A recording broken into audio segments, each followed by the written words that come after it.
श्री हरि भागवत सप्ताह यज्ञ विधि अथ ते प्रवक्ष्यामः सप्ताह श्रवणे विधिं सहायैव सुविश्चैव प्रियः साध्यो विधि स्मृतः। महात्म्य के छठे अध्याय में विधि को समझाया है। निष्काम भाव से जिसको कथा सुननी है, मेरा जीवन सुधरे, मेरा पाप छूट जाए, मुझे भक्ति का रंग लगे, ऐसे भाव से जिसको कथा सुननी है, उसके लिए तो 12 मास पवित्र है। किसी भी दिन कथा सुनो। कथा करने वाले वक्ता के लक्षण बताए हैं। सुखदेव जी के समान उसमें वैराग्य होना चाहिए। सुखदेव जी की ब्रह्म दृष्टि ऐसी स्थिर हो गई थी कि यह स्त्री है, यह पुरुष है, ऐसा भेदभाव उनकी आंख में नहीं था। ब्रह्म दृष्टि स्थिर रहने पर जगत दिखता ही नहीं है, जगत ब्रह्म रूप हो जाता है।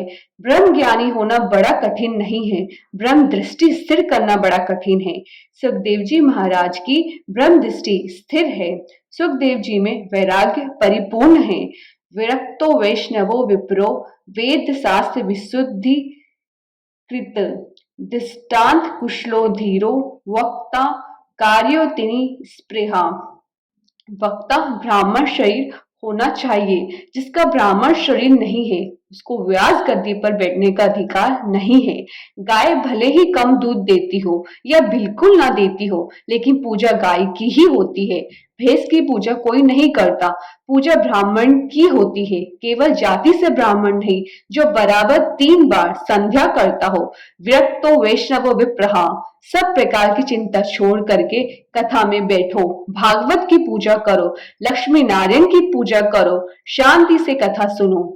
वक्ता विवेक से ऐसी कथा करे कि कथा में 8-10 बरस का बालक बैठा हो, उसको भी कथा में आनंद आए। कथा अति सरल भाषा में करनी चाहिए ताकि सभी को बोध हो, ज्ञान हो। दृष्टांतों के द्वारा सिद्धांतों को बराबर समझाए। स्त्रियः शूद्रादयो ये च तेषां बोधो यतो भवेत्।